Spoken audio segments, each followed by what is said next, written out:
tal, amigos? Muy buenas noches. Bienvenidos a una emisión más de su programa Con los de Casa, esta producción del Universal para todo el país. Y bueno, pues soy Horacio Jiménez, editor de Nación del periódico, a nombre de David Aponte, director editorial del periódico, quien no nos acompaña este día, pero bueno, pues aquí estamos para conversar con datos precisos sobre un tema importante que está en la palestra de nuestro país, el tema de la reforma electoral y muchos de sus consecuencias que podría tener esta reforma que se apruebe posiblemente si hay un dictamen en los próximos días en la Cámara de Diputados. Pero bueno, más allá de eso también pues hay diferentes visiones en esta reforma, precisamente por las implicaciones que tendría directamente en el Instituto Nacional Electoral, en los recursos para los partidos políticos, en la elección de consejeros electorales. Bueno, es una reforma bastante interesante que ha tenido ya diferentes puntos de vista de todos los sectores, tanto el empresarial como el académico, la propia sociedad civil, partidos políticos y los propios consejeros del INE. Bueno, pues es una reforma que está directamente implicada en todos los debates electorales y sobre todo políticos de nuestro país. Esta noche pues nos acompañan diferentes personalidades. Tenemos, por ejemplo, está el consejero electoral Uquikif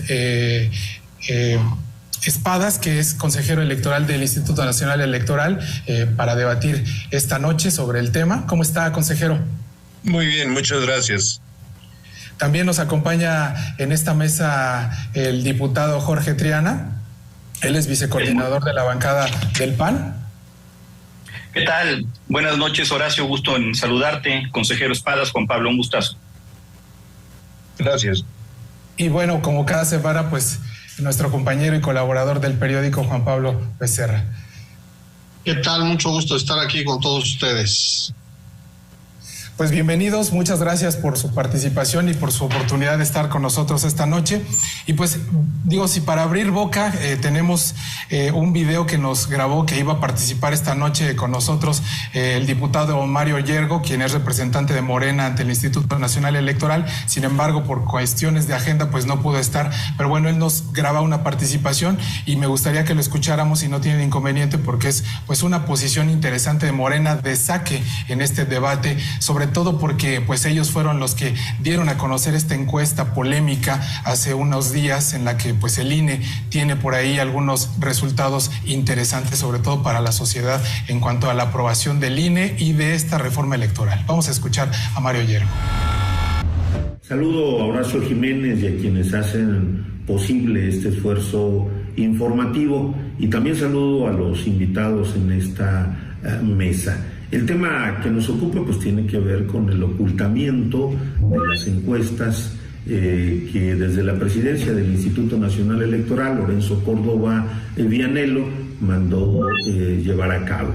Y bueno, pues fue hasta que esta representación de Morena ante el Instituto Nacional Electoral denunció en redes sociales la opacidad con la que estaba actuando el Instituto Nacional Electoral, toda vez que desde el pasado 17 de octubre nosotros vía oficio le pedimos al secretario ejecutivo y desde luego al coordinador nacional de comunicación social nos diera una copia de este levantamiento, de esta encuesta telefónica que teníamos conocimiento se había hecho circular a los consejeros que integran el pleno del Instituto Nacional Electoral, pero pues a los representantes de los partidos políticos, pues que somos parte de este Consejo General, pues obviamente nos las habían ocultado. Y bueno, lo denunciamos en redes sociales y finalmente nos hicieron del conocimiento a través de un correo justificándose que había un error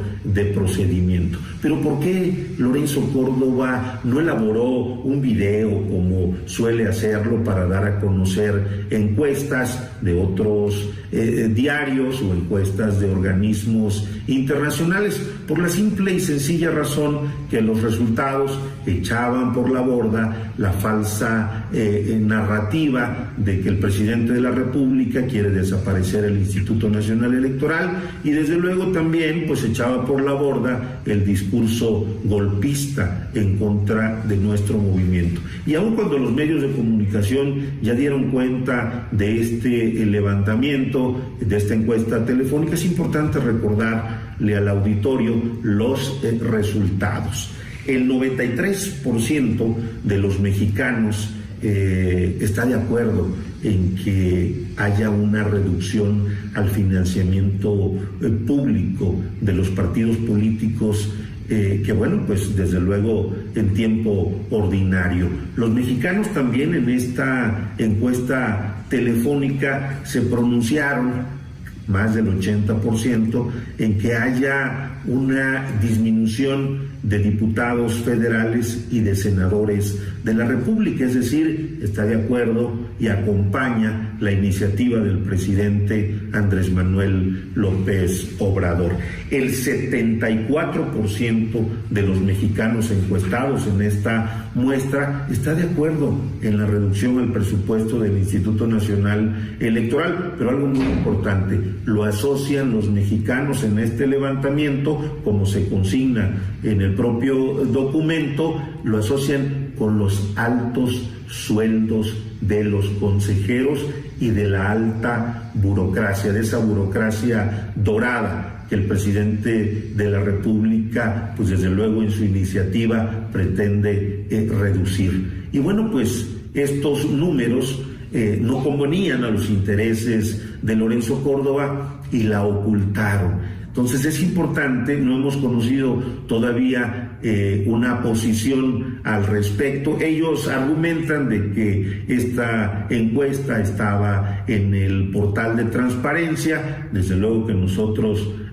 antes de que nos enviaran el correo disculpándose y justificando el por qué no nos los habían entregado, pues nunca encontramos en el portal de transparencia este documento que arroja los resultados estos que acabo de compartir. Y finalmente, el 78% de los mexicanos en esta muestra dijo estar de acuerdo que los consejeros y los magistrados del Tribunal Electoral del Poder Judicial de la Federación sean electos a través del voto libre, secreto y directo de los mexicanos, previo procedimiento y selección de perfiles. Ese es el punto que nos ocupa, y desde luego que Lorenzo Córdoba Vianello y Ciro Murayama pues han hecho mutis, no han dado la cara. Los he invitado en más de una ocasión en las diversas entrevistas que sobre el tema me han hecho a un debate, no tan solo para debatir este tema de las encuestas,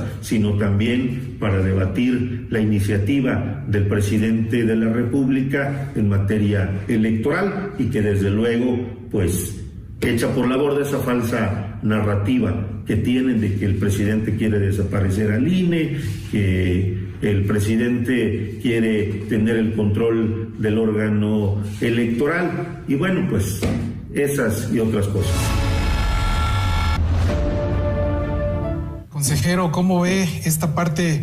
Esta opinión nos dice que el INE oculta esta encuesta que se realizó en septiembre pasado y que prácticamente da los resultados abrumadores a favor de la reforma electoral del presidente, y pues esta parte también de que echa por la borda de que quieren desaparecer al INE, consejero.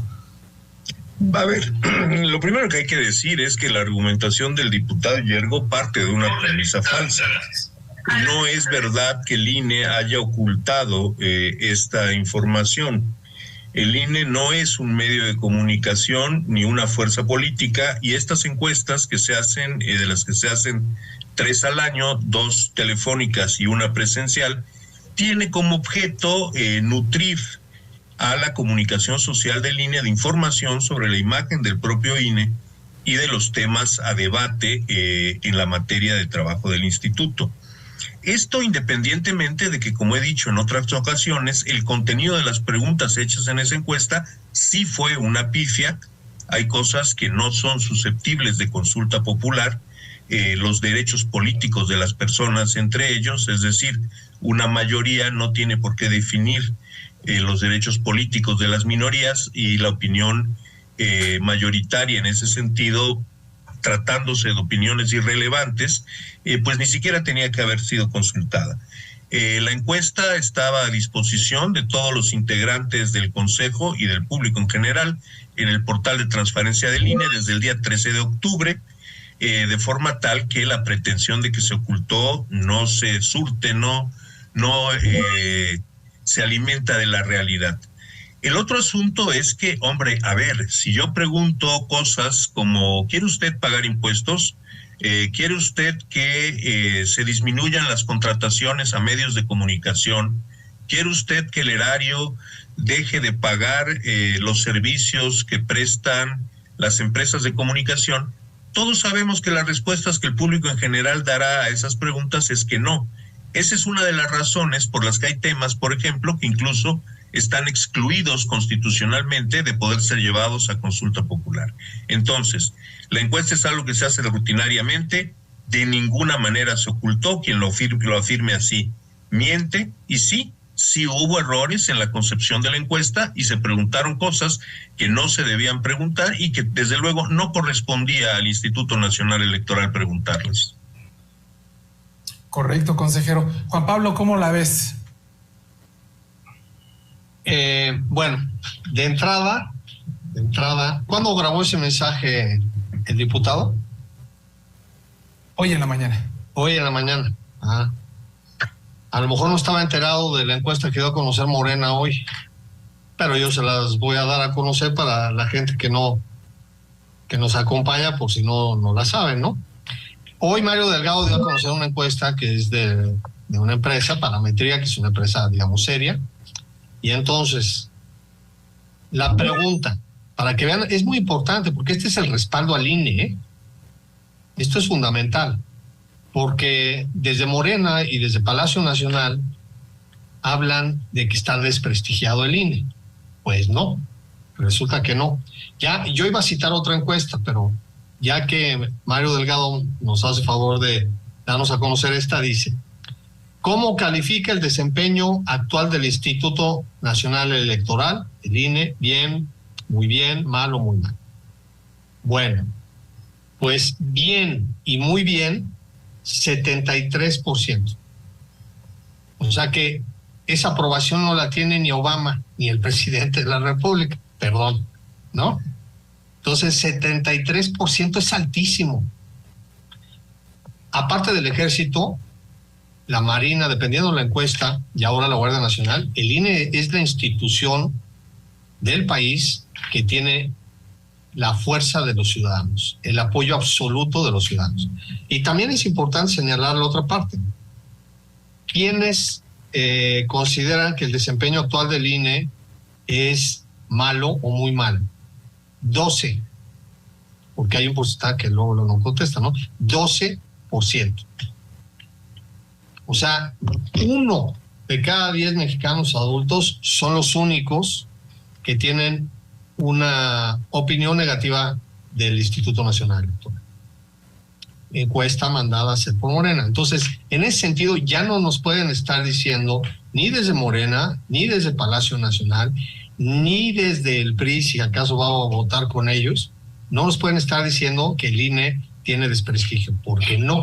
Independientemente de que algunos hemos criticado como periodistas también los momentos protagónicos que, en mi opinión, han tenido en algunos instantes, en algunos pasajes, tanto Lorenzo Córdoba como Ciro Murayama. Ya se lo dije aquí a Lorenzo en este mismo programa, ¿no? Que cayeron en todas las provocaciones de Palacio Nacional. Me parece que el tono ha sido indebido, también de ellos dos en particular, ¿no? Entonces me parece que eso fomentó también. Ahora termino para sumarme de alguna manera a lo que decía el consejero. La otra parte de las preguntas que hace la encuesta de Morena, que dio a conocer hoy, bueno, de Parametría, que pidió Morena, pues es lo que estaba diciendo el consejero. A ver, si te preguntan, ¿tú quieres pagar impuestos? Pues no. ¿Quieres que haya menos contaminación? Pues sí. ¿Quieres que los policías sean eficientes? Claro. Entonces, vean las preguntas, cómo se las hacen también. quiere, dígame usted por favor, ¿está a favor o en contra de que los consejeros que destinar menos recursos a partidos políticos? Pues sí, el 80%. ¿Quién quiere que le demos más dinero a los partidos políticos? Pues nadie. Disminuir el número de diputaciones y senadurías a nivel federal no explica nada más disminuirlo. Pues sí, porque la gente lo relaciona con recursos. Entonces, pues también el 79%, prácticamente 8 de cada 10. Perdón, me extiendo tantito, nomás para dar estos últimos datos. Reducir los recursos que se le otorgan el INE. Por supuesto, el 75%, ¿quién va a decir que no si no se le explica? Ahora bien, si tú en esa pregunta le pones, ¿está usted de acuerdo en reducirle los recursos al INE? Pero esto podría poner en riesgo la realización eficiente de lo que tiene que hacer el INE para organizar elecciones, a ver qué contesta la gente, ¿verdad? Entonces, estas preguntas mal planteadas, en mi opinión, son hechas, no es culpa de parametría, si se las pidieron, ¿no? Están hechas a la medida. Luego, sustituir al INE por la cosa esta que quieren hacer el Instituto Nacional de Elecciones y Consultas, así nada más, dice, ¿está usted de acuerdo? Pues sí, 62%, porque otra vez ya vienes de las preguntas previas que tienen que ver con dinero. Entonces la gente sigue relacionando con dinero. Es una trampa hacer una encuesta así, es terrible hacer una encuesta así. Y luego ya se meten con el uso del voto electrónico, pues sí que bueno, eso no tiene nada que ver. Y desaparecer, fíjense qué interesante esta última pregunta, ¿eh? ¿Está usted de acuerdo en desaparecer los institutos electorales de los estados y tribunales electorales locales? Y ahí sí se toparon con pared, porque el 49% está en desacuerdo contra el 42% que está de acuerdo.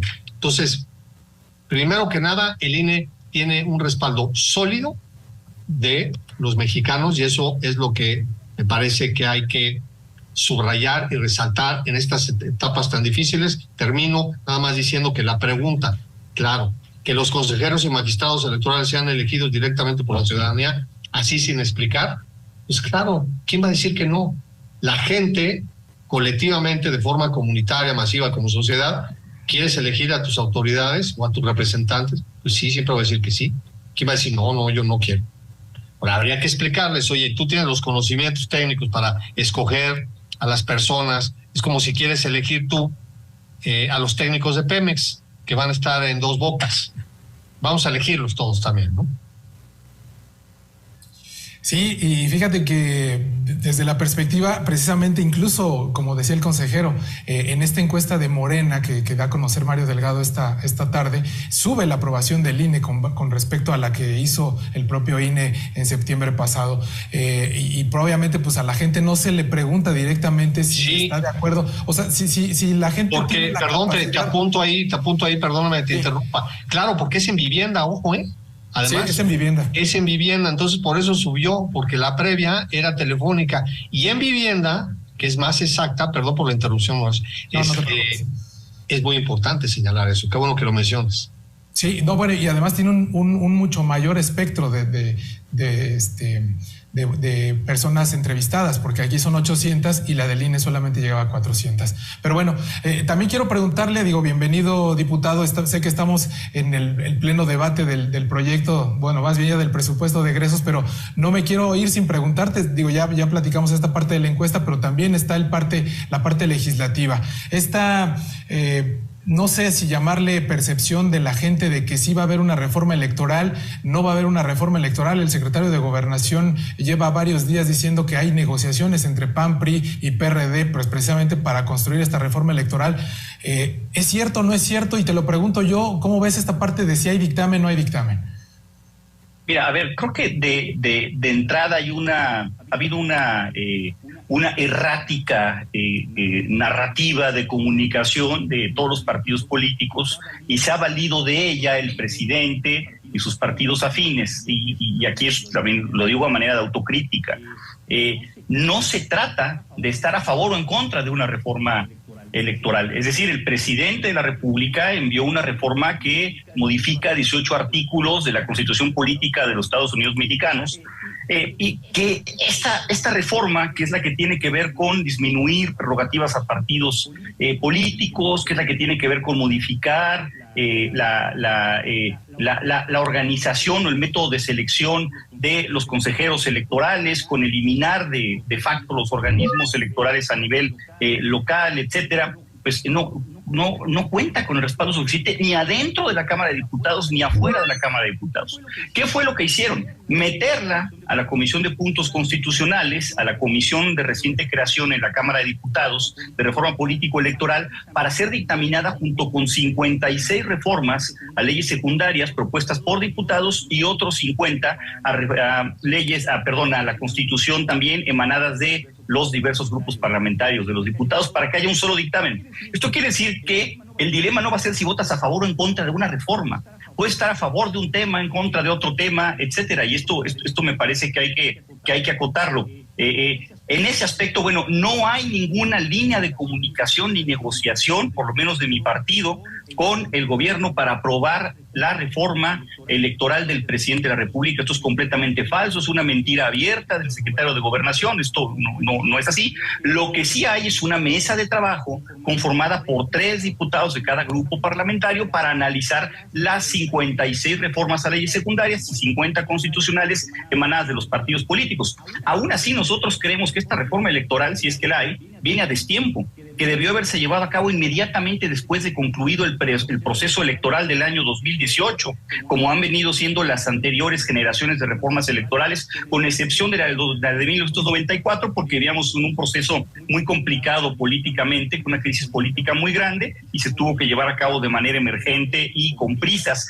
Pero querer modificar las reglas 18 meses antes, porque a lo mejor muchos no han caído en cuenta que faltan 18 meses para la elección de renovación de la presidencia de la República, bueno, pues es un despropósito, no hay las condiciones, ya no hablemos de financieras, humanas, logísticas, para poder llevar a cabo en este momento una reforma por lo menos de hondo calado, como la propone el presidente de la República, que con esto concluyo, ojo, también es la primera ocasión desde el 77 que hay una reforma electoral que propone el presidente de la República.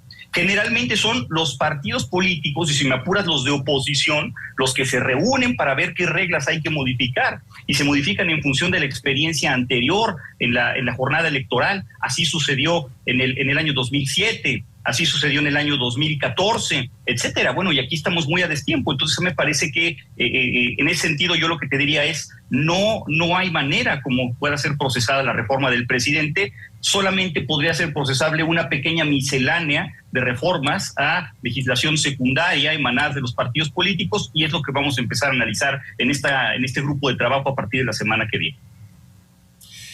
Fíjate, qué buen dato das, Jorge, e incluso eso me da pie para preguntarle al consejero precisamente por esta parte de, se supone que tiene que haber un lapso de tiempo precisamente para que haya una reforma y se pueda aplicar en la siguiente elección, pero yo le quiero preguntar al consejero, ¿hay tiempo para que se aplique esta reforma para la elección presidencial? Muchos expertos dicen que es complicadísimo llevar a cabo una reforma de este calado, sobre todo por la magnitud de reformas, como decía el diputado, que se tendrían que tocar de la Constitución y de leyes secundarias para que se pueda aplicar en la elección presidencial del 2024, incluso poniendo sobre la mesa la elección de nuevos consejeros el año que entra, que eso es previamente a la elección del Estado de México y de Coahuila, consejero. Tiene apagado su micrófono. Sí, ya veo. Bueno, esto es algo muy importante, es decir, más allá de la factibilidad legal de hacer una reforma, que eso se puede hacer casi en cualquier momento, la realidad es que llegar a pocos meses de iniciar el proceso de la elección presidencial, que será en septiembre del año que viene, el inicio de este proceso, con un nuevo Consejo Electoral, con un aparato no nada más nuevo, sino encogido, recortado en distintos de sus aspectos, con menores capacidades organizativas. El asunto de la eliminación de los soples, por ejemplo, que bueno, por un lado hay que decirlo con toda claridad, la pretensión es una simulación, es decir, de aquí a la elección del 24 en los estados, no se puede sustituir el aparato operativo con el que los órganos locales han hecho las elecciones. Entonces, ¿cuál sería el resultado? Que el instituto que surgiera de este despropósito de reforma que hoy se discute, serían absorbidos por la Autoridad Electoral Nacional, y lo único que cambiaría es que la autoridad que decide todo, en lugar de ser 33 autoridades, como ocurre hoy, 32 estatales y una nacional, sería una sola autoridad integrada por personas nuevas al frente, la que tomaría de manera centralizada todas las decisiones. Es decir, el foco de esta reforma no está en mejorar el aparato electoral, mucho menos en acabar, como se ha dicho falazmente, con los fraudes electorales que hace ya mucho tiempo fueron expulsados de las casillas electorales de nuestro país, como sabemos quienes vivimos cuando, por ejemplo, en 1988, Manuel Bartlett Díaz operó el gran fraude electoral que le quitó la presidencia de la República a Cuauhtémoc Cárdenas. En ese sentido, la intención no tiene nada que ver con mejorar el servicio electoral que se presta a la sociedad. De hecho, este servicio electoral quedaría en importantísimos riesgos en caso de consumarse esta reforma, y el objetivo central sería un control centralizado de los procesos electorales, pero además un control que en donde tuviera un enorme peso el gobierno de la República, asemejándonos a los momentos de la Comisión Federal Electoral. Consejero, es importante también esta parte de la operatividad en la que quedaría o cómo quedaría el órgano electoral, como decía Juan Pablo hace un momento, de esta aprobación que tiene el órgano electoral ante la ciudadanía, cómo quedaría directamente ya al organizar elecciones, pero vaya, con alguna merma operativa o tecnológica o con alguna capacidad ahí académica o la propia institución. Y yo te quiero preguntar esta parte, Juan Pablo, ¿tú cómo la ves? ¿Esta reforma es necesaria, no es necesaria? ¿Es solamente para controlar el órgano electoral desde el poder? ¿Cómo la sientes? Bueno, yo creo que en ese sentido, esa es la pregunta que yo le haría al consejero, justamente, y que se le iba a plantear y tú ya te adelantaste, y está muy bien. Yo creo que esa es una pregunta muy pertinente para el consejero, porque por ahí hay un discurso de que al INE no se le toca. A ver, si al INE no se le toca como estructura, como institución fundamental del Estado mexicano. Pero me parece que cuando empezamos a frasear que no hay nada que mejorar, entonces andamos lindando a quienes estamos criticando. Es decir, es un discurso que no está muy alejado, perdón que lo diga así, del fascismo. No podemos nosotros, me parece, nunca señalar que no hay nada que mejorar en las instituciones, ¿no? Yo creo que siempre hay cosas que se pueden mejorar. Entonces, está en el instituto y en los diputados, como el diputado Jorge Triana, hacer una revisión minuciosa. Yo empezaría por una autocrítica que tuvieran los consejeros, si es que lo deben de hacer. ¿Ganan suficiente dinero? Me parece que sí ganan bastante dinero. Y más en este país, porque no estamos en Noruega, ni estamos en Suiza.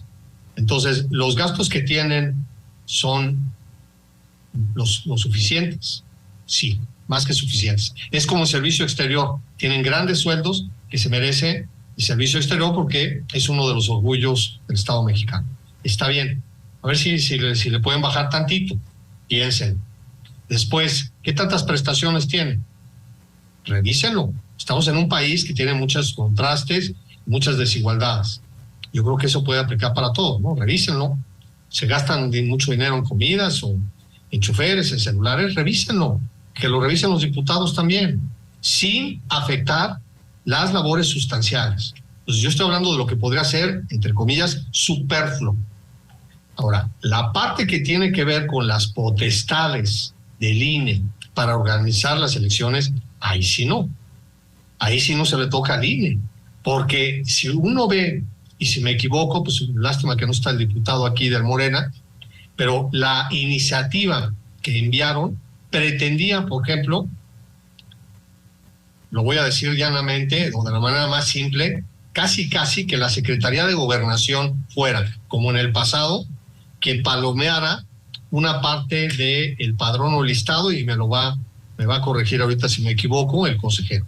Entonces, ¿cómo?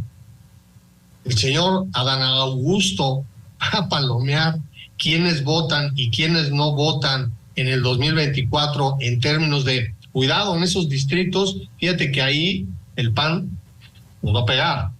Entonces, ¿qué? ¿Vamos a rasurar el padrón ahí donde el PAN nos va a pegar? ¿O allá donde el PRI tiene muchos votos? ¿O acullá donde el Movimiento Ciudadano también?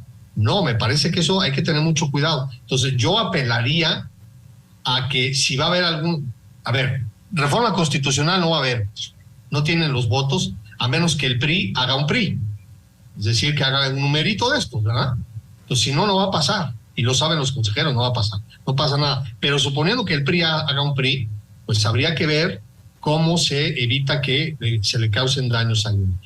Termino nada más diciendo una cosa que no es válida, ¿no? Lo que viene señalando en Palacio Nacional el presidente de la República y Morena desde su trinchera es lo que dijo el consejero.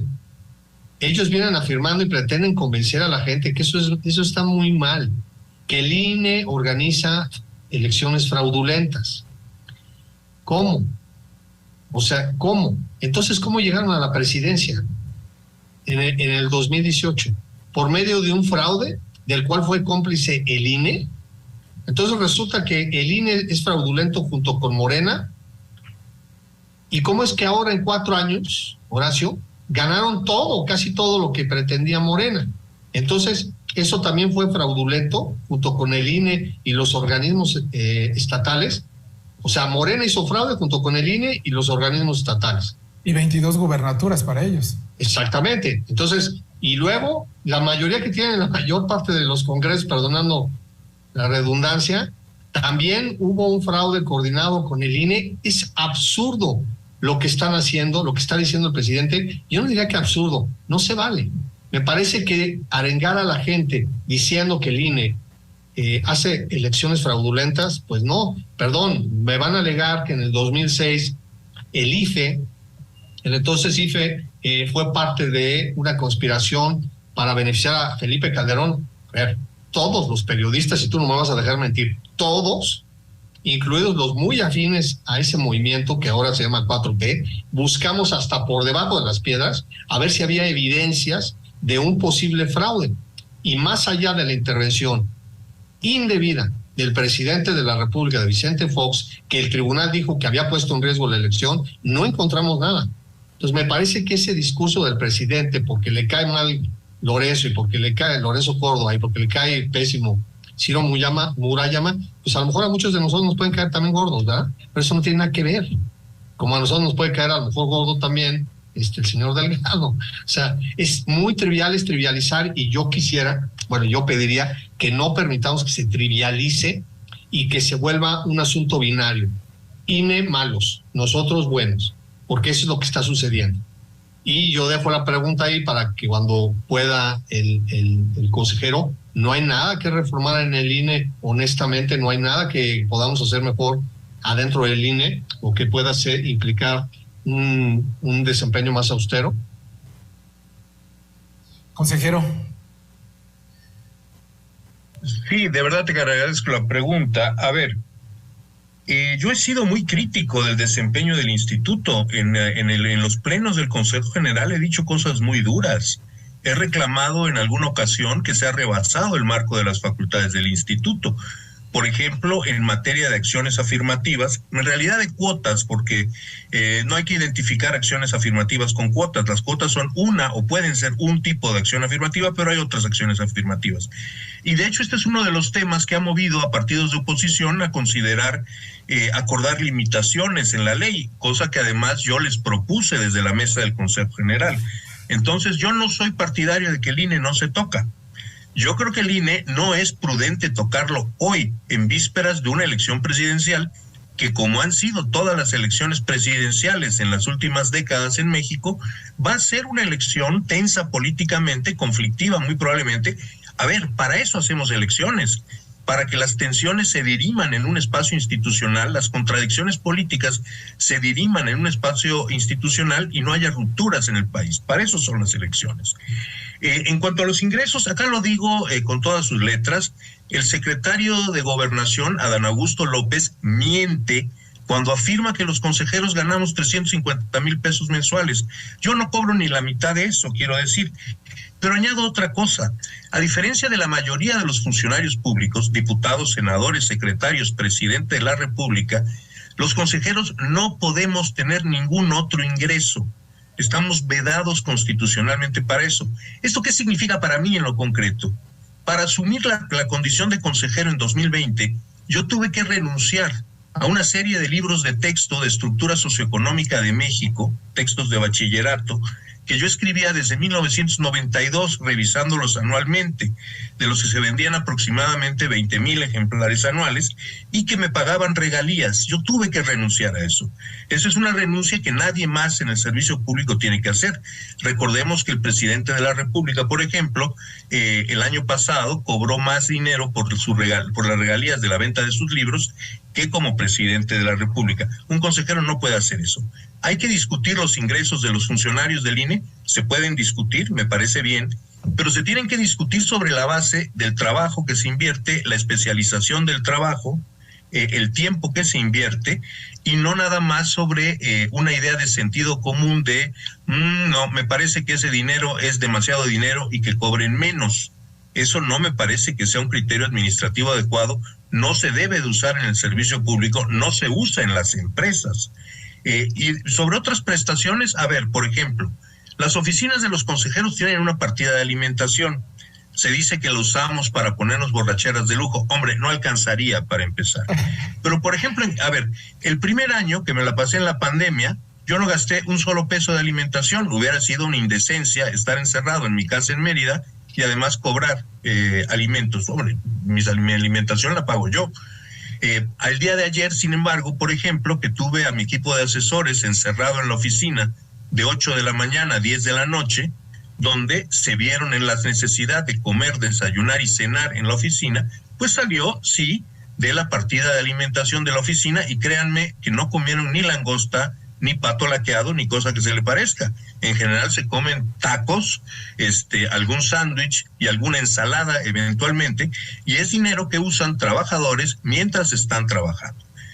Creo que hay otras cosas que es importante discutir en la estructura del INE, discutir los límites de sus facultades en relación con las leyes locales, en relación con la aplicación de medidas administrativas sobre ese fondo. Se pueden discutir medidas de austeridad, se deben discutir medidas de austeridad, pero se deben de discutir sobre la base de la racionalidad del funcionamiento del Estado y no poniendo delante la premisa de que cualquier cifra que suene en la calle como un sueldo demasiado elevado y que, reitero, no es ni la mitad de lo que el secretario de Gobernación afirma, miente el secretario de Gobernación cuando lo afirma. Pues sí, hay muchas cosas que se pueden discutir en la administración, en el funcionamiento y en las facultades del INE.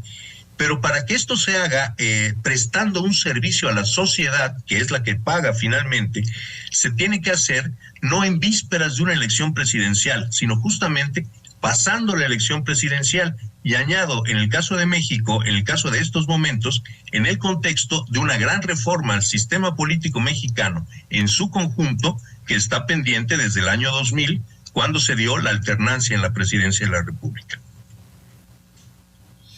Gracias, consejero. Bueno, pasemos con el diputado Triana si tiene un comentario sobre esta parte de la austeridad en el INE, pero también me gustaría preguntarte, diputado, para que nos complementes el comentario de estos calificativos que lleva el presidente 3 días seguidos contra todos los que van a participar en la marcha y precisamente contra los consejeros electorales. Mira, sobre el tema de la austeridad, yo coincido totalmente con el consejero. Hay una falsa percepción sobre que tienen lujos, viven en lujos y opulencia los consejeros electorales. Y a la luz de la Cámara de Diputados lo que se menciona es que ganan más que el presidente de la República, es que violentan la ley de austeridad. Al respecto quiero decir lo siguiente: la Constitución, después de reformarse en el año 2019, pues efectivamente dice que nadie puede tener remuneraciones por encima del presidente de la República. ¿Qué son remuneraciones? De acuerdo a lo que dice la Suprema Corte de Justicia de la Nación, las percepciones, es decir, el sueldo neto de cada uno de los funcionarios públicos más las prestaciones. Si nosotros hacemos ese prorrateo del presidente de la República que gana 130,000 pesos mensuales, poquito menos, pero que no paga renta, luz, teléfono, gasolina, alimentación, vestimenta, vacaciones, absolutamente nada, pues entonces gana muchísimo que cualquier consejero del INE, incluso gana muchísimo más que cualquier ministro de la Suprema Corte de Justicia de la Nación, que son los funcionarios públicos que más ganan en todo el país. Entonces, bueno, esta es una falsa percepción, es una mentira que se ha venido reiterando en una y otra ocasión. Si quisiéramos bajar el sueldo a los consejeros, si tuvieran tantas ganas de hacerlo, ya hubieran reformado de nueva cuenta la Constitución para modificar esta palabra de remuneraciones, pero no lo hacen porque eso impacta directamente a los ministros de la Corte y no quieren generar enemistades con esos ministros. Eso es lo que está sucediendo de fondo. Con respecto al presupuesto de los órganos electorales del Instituto Nacional Electoral, bueno, un dato que me parece lapidario. El porcentaje que representa el presupuesto del INE a la luz del presupuesto de egresos de la Federación en su totalidad es menos del 0.5%. Es muy marginal si lo comparamos con los 8.3 billones de pesos a que asciende el presupuesto de este país. Y si nos vamos todavía más abajo... ¿Cuánto dijo que es, diputado? ¿0. qué? 0.5%, un poquito menos de 0.5%. Perdón, diputado, no, lo calculé justamente el día de ayer. En relación a los 8.2 billones de pesos del presupuesto 23, los 14 millones que se le aprobarían al INE, descontando lo de los partidos políticos que el INE no lo puede tocar, representa 17 centavos de cada 100 pesos del presupuesto de la Federación. Si se nos quitara el sueldo completo a todos los consejeros, el INE costaría los mismos 17 centavos de cada peso, de cada 100 pesos de presupuesto de la Federación. Los sueldos de los consejeros no pintan en el presupuesto. Absolutamente no pintan adentro del presupuesto. El propio instituto también es muy marginal, el monto al que ascienden. Yo traía el dato calculado sin el presupuesto de los partidos políticos de acuerdo al presupuesto del año pasado, pero bueno, ya actualizado en este PEP, me parece muy revelador el dato que da el consejero Espadas. Me parece impresionante. Y además, por si fuera poco, un dato más, con esto concluyo esta parte. Tengo entendido que el 30% más o menos del presupuesto total del INE se va en las medidas de seguridad y el resguardo y la organización del listado nominal y del padrón de electores, lo cual es algo fundamental porque es el gran tesoro que tiene resguardado legalmente y monopólicamente además el Instituto Nacional Electoral, que el gobierno ha intentado retirárselos y quitárselos a través de decreto en más de una ocasión en este sexenio, y que en la iniciativa del presidente Andrés Manuel López Obrador también les quitan esta atribución de alrededor del 30%. Si a esto le restamos lo de los partidos políticos, pues el presupuesto del INE tampoco es muy significativo. Entonces esto es una falacia y es el único argumento lamentablemente que puede manejar el gobierno para poder enderezar una propuesta de este tamaño. Con respecto, Horacio, al tema de los calificativos del presidente de la República, bueno, pues a nosotros los que vamos a participar en la marcha el domingo nos ha tocado toda la semana, ¿no? Nos ha tocado 3-4 días seguidos, clasistas, racistas. Me decía un joven que es de los organizadores, me decía, pues es que el presidente de la República ya me dijo que llevo 36 años robando presupuesto público, ¿no? Expoliando las arcas federales, y yo apenas acabo de cumplir 21, ¿no? Me decía, ¿cómo le hice, no? 36 años. Digo, el presidente se ha convertido en este berrinche que está haciendo en el principal promotor de esta marcha. Ahora nos va a aventar encima todos los días la sección de quienes quieren las mentiras con la señora Liz Vilchis, ¿no? Es su arma secreta. En fin, bueno, pues creo que esto no requiere mayor comentario.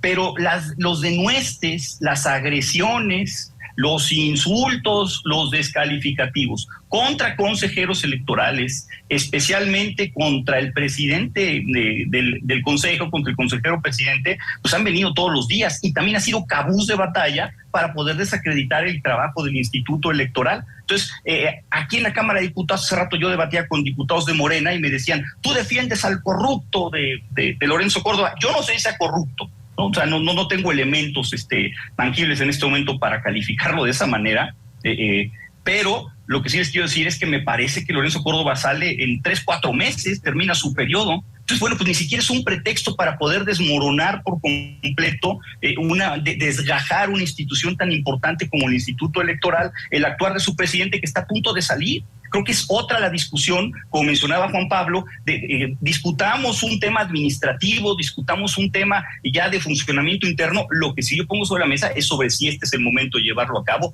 o no. Estaríamos dispuestos a entrar a esa discusión, pero inmediatamente después de que pase la elección del 2024. Fíjate, diputado, precisamente en esta... incluso hubo una primera encuesta que hizo el INE, previa a la de septiembre pasado, en donde se hizo una pregunta precisamente sobre el consejero presidente, en el sentido de si la gente lo conocía y qué tanto lo aprobaba. Y precisamente también nos grabó una cápsula el diputado Mario Yergo sobre esta parte de la encuesta, en donde se pregunta a la gente qué tan conocido es el consejero presidente, y que precisamente también le ha tocado desde la mañanera, porque dice el presidente que utiliza los recursos, y los de Morena también, los recursos públicos, pues para su promoción personal. Vamos a ver esta participación de Mario Yergo. Y a propósito de encuestas, pues todavía nos debe una aclaración y una explicación Lorenzo Córdoba Vianello y Ciro Murayama Rendón de las dos encuestas telefónicas. Es importante señalar y subrayar que desde 2019 el Instituto Nacional Electoral contrató un paquete de encuestas por alrededor de 1.500.000 pesos. Solo la opinión pública ha dado cuenta de dos encuestas. La primera, que hablaba de un segundo levantamiento, que fue la que no quisieron publicitar, y luego ya esta representación de Morena solicitó el primer levantamiento telefónico. Es decir, en estos dos levantamientos telefónicos, pues resulta que uno se hizo en abril de este año y el otro en septiembre. Y es importante que el auditorio conozca que en esas dos encuestas el consejero presidente ordenó a la casa encuestadora que preguntaran si el pueblo mexicano conoce a Lorenzo Córdoba Vianello, y de manera cínica, porque no se le puede decir de otra manera, a través de una tarjeta informativa, ni siquiera un comunicado, ni siquiera un boletín o una rueda de prensa, sostuvieron y justificaron que era importante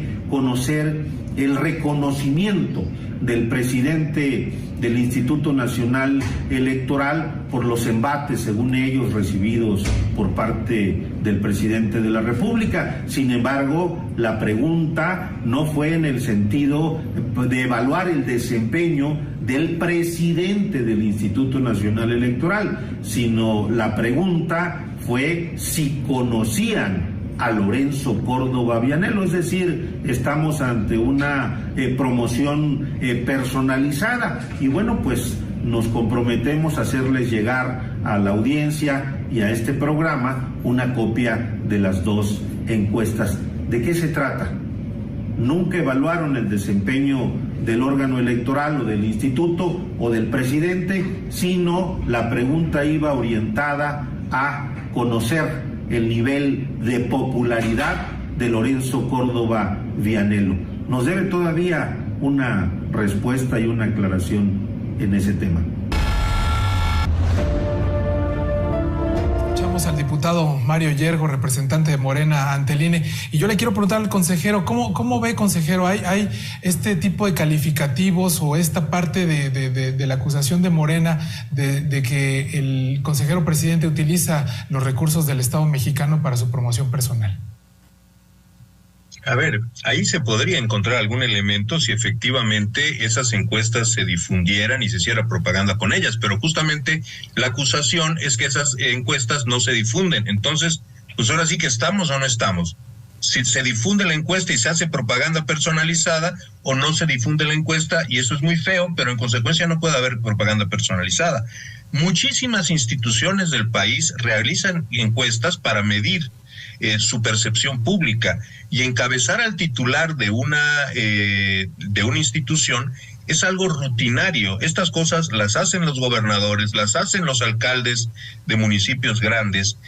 Supongo que lo harán los poderes legislativos, no estoy muy al tanto, y son instrumentos que sirven, por un lado, para valorar internamente qué se está haciendo bien y qué está haciendo y qué no se valora bien desde la perspectiva del público. En ese sentido, a mí en lo personal no me despierta ningún tipo de alarma que se haya preguntado sobre Lorenzo Córdoba en estos procesos. Yo no ordené la encuesta, yo no soy defensor de oficio de Lorenzo Córdoba, pero en este caso particular me parece que no hay nada atípico en términos del funcionamiento institucional, por un lado, y por otro, que si se afirma que no hay difusión, de ahí, que además es verdad, no son encuestas que se hagan para difundir, de ahí desde luego no se puede desprender que haya promoción personalizada de nadie. Aunque yo esté celoso de que no hayan preguntado por mí tal vez, pero fuera de eso, pues es que no. Correcto, consejero. Juan Pablo. Yo sí creo que estuvo mal que estuviera Lorenzo, la verdad. No veo el caso, es abonar al fuego, no veo. Bastaba preguntar si uno cree en el INE o no, si aprueba el INE o no. Me parece que es justamente darle elementos a Palacio Nacional, a Morena, para que hagan esas críticas, ¿no? Sí. Mientras tu enemigo esté haciendo tonterías, no los distraigas. Ahora, de la marcha, a mí me hubiera gustado, la verdad, que no fueran los partidos políticos. Es decir, el hecho que estén convocando los partidos me parece que no es lo mismo. Y me voy a remontar, porque además es un error lo que está haciendo el presidente por el otro lado, a aquella marcha de 2004, que para los más jóvenes fue una marcha blanca, una marcha del silencio, en Ciudad de México, y también se replicó en algunas ciudades, porque la gente estaba harta de la inseguridad. En particular hubo algunos casos de secuestros de personas conocidas, como familiares de Alejandro Martí, de Nelson Vargas, que detonaron el hartazgo en la gente, ¿no? Y en ese entonces el secuestro era una industria que estaba muy bollante, lo cual no quiere decir que haya desaparecido. Ahí cometió el mismo error el presidente, que era jefe de gobierno, ¿no? Descalificó a la marcha, les dijo pirurris, dijo de todos. Seguramente conservadores también. Entonces, los calificativos del presidente a una marcha ya le salieron mal una vez. Le costaron porque ahí mucha gente de la clase media se desprendió, se desmarcó, gente que había creído en él, se desmarcó. Vuelve a cometer el mismo error con un lenguaje más agresivo. Me parece que está muy mal que haga eso. Pero al mismo tiempo, yo creo que estaba bien convocada como estaba, y me parece que los partidos, el diputado Jorge Triana pues tiene derecho a ir, ¿no?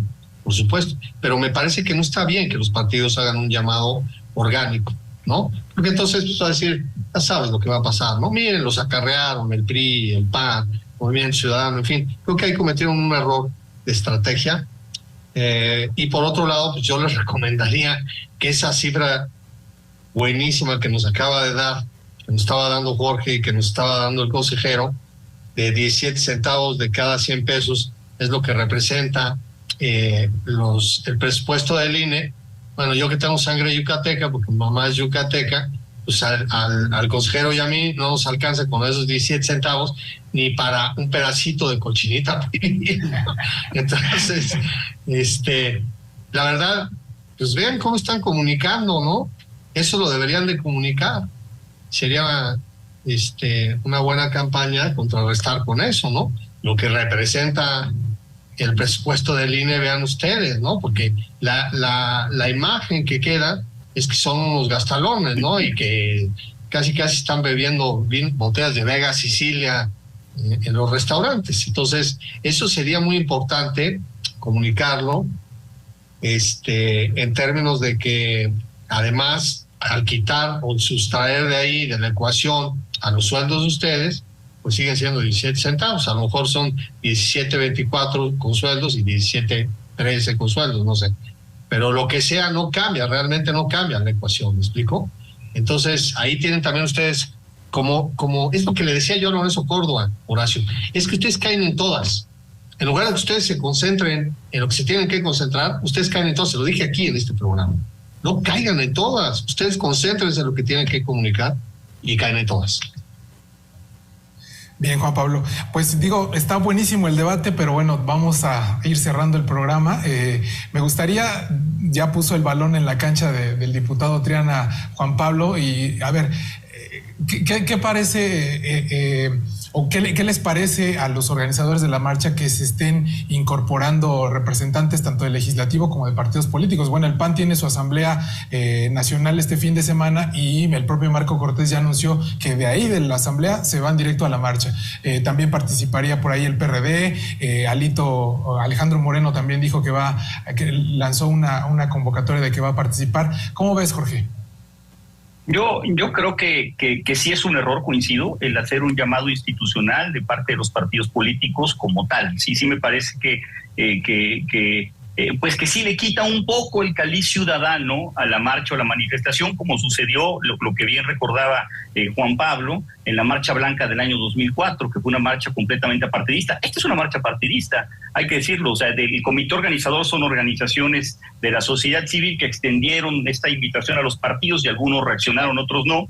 Me parece que hubiera sido mucho más adecuado el que fuéramos los actores políticos quizá involucrados a título personal. Sin embargo, hay una regla de que no vamos a llevar logotipos partidistas, no vamos a ensuciar esa elección, esa marcha en la medida de lo posible. Sí creo que el llamado es muy importante.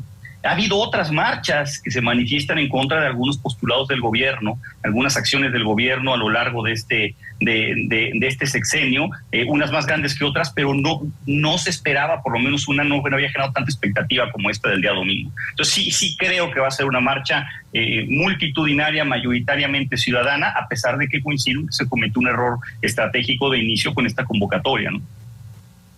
Correcto, sí, y el músculo es importante.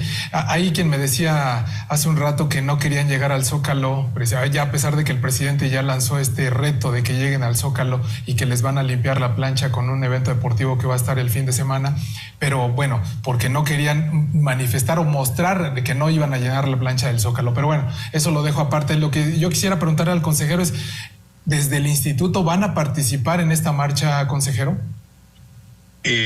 A ver, nosotros no hemos tomado un acuerdo colectivo, es un asunto estrictamente individual.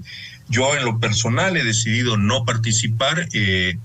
Yo tengo una visión muy conservadora de lo que las expresiones públicas de un consejero electoral deben ser, y a mí me parece que en una manifestación de esta naturaleza, que en términos cívicos es absolutamente respetable, pues no hay lugar a que los consejeros nos incorporemos a ella. Es decir, yo creo que no debemos participar, pero es un derecho estrictamente individual y cada quien tendrá que tomar su propia decisión. Correcto. Juan Pablo, ¿tú cómo ves? Yo te pregunto algo, sobre todo en la visión que dejaría esta manifestación. De pronto se me ocurre multitudinaria, como decía el diputado Triana, pero de pronto también está la percepción de que no pudiesen convocar a una gran masa de gente y que quede ahí como el músculo disminuido, no sé, ¿cómo lo ves? Pues sí, todas esas cosas pueden pasar y es un gran riesgo, ¿no? Yo coincido plenamente con el consejero. Hay una cosa que uno tiene que tener, sobre todo cuando está en organismos autónomos, ¿no?, que es la sobriedad.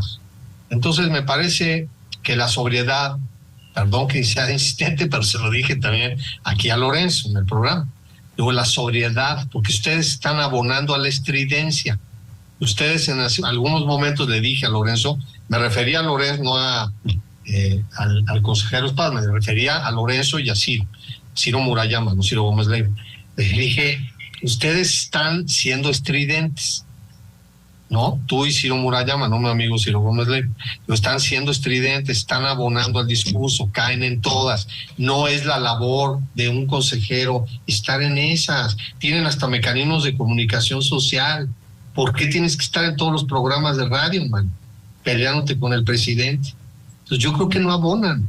Yo, en ese sentido, también cierro diciendo lo que apuntaba el diputado Triana. ¿Por qué Triana, no? Lorenzo se va en 3 meses, 4 meses. Entonces eso no puede ser pretexto para intentar dar una sonada ahí en el instituto y conculcarle facultades muy claras y muy importantes que tiene para organizar elecciones. Y por último, lo de la marcha, no vayan al Zócalo. Nada más, así como consejo, pues no vayan al Zócalo, no vayan a una provocación, no tiene caso. Marchen, ojalá sean muchos, pues está bien defender al INE. Lástima que ojalá y no vayan los consejeros, coincido, no deben ir los consejeros, no, ojalá y no caigan en ese error. ¿Qué gana Ciro Murayama ahí con su bandera? No hagan eso. Lo único que van a pasar es que la mañanera del lunes, ya vieron, ahí estaba Ciro Murayama con una camiseta al lado de no sé qué. Entonces, defendiendo sus privilegios. Exactamente. Sus baños de champán. Exactamente. Y de ahí se fueron a comer a pie de colchón o no sé a dónde, ¿no? Entonces no deberían de hacer eso, francamente. Cada quien se puede ir a comer a donde se le dé la gana, pero no. Un poco de inteligencia, ¿no? Y bueno, pues yo con eso cierro. Muchas gracias. Pues estas 51 organizaciones ya determinaron esta mañana que van a ir como punto final el Monumento a la Revolución, y el único orador de esta marcha va a ser el ex consejero presidente del IFE, José Woldenberg. Bueno, pues un comentario final, diputado Triana. Yo nada más diría que hay que estar pendientes de la discusión, de cómo se desenvuelve esta reforma. Insisto, a partir del día lunes de la semana que viene nos vamos a instalar en esta comisión de trabajo, 3 diputados de cada grupo parlamentario, e insisto, no se trata de un sí o un no a una reforma presidencial. Creo que ese no ya lo tienen, pero bueno, habrá que verlo, luego uno se lleva sorpresas. Lo que hay que analizar es qué se necesita y qué se puede llevar a cabo de modificaciones en este momento. Yo creo que el sistema electoral que tenemos funciona y funciona muy bien, y el INE funciona y funciona muy bien, y los OPLES y los tribunales funcionan muy bien también. Lo que hay que hacer pues es llenar huecos, grietas que pudiera haber, porque es perfectible cualquier sistema en el mundo, y es lo que tenemos que ver, cómo lo hacemos perfectible y cómo lo modernizamos, y no necesariamente este es el momento para llevarlo a cabo. Veremos cuál es el desenlace. Bien, diputado, pues muchas gracias. Consejero, un último comentario, si me ayuda, pero que sea breve, ya nos come el tiempo. Muy rápidamente, me parece que son momentos cruciales para el desarrollo de la democracia mexicana. No se trata de defender al INE porque sea perfecto y deba ser intocable. Se trata de proteger a la sociedad de reformas hechas a la carrera que pongan en riesgo la óptima realización de la elección de 2024. Y pasado este proceso, este país debería entrar en un debate de 2 o 3 años sobre una profunda reforma al sistema político que consagre en la Constitución una transición democrática que se suponía resultara de la alternancia, pero que hasta el día de hoy se sostiene con la hipótesis de que la pluralidad del siglo XXI se puede gobernar con el régimen, con las reglas del régimen de partido de Estado del siglo XX. Correcto. Juan Pablo. Pues yo lo único que haría es suscribir lo que acaba de decir el consejero. Tal cual, y suerte en la marcha, y ojalá y predomine la prudencia. Ya sé que es como pedirle en Twitter que estén tranquilitos todos, pero bueno, ojalá y predominara la prudencia. Correcto.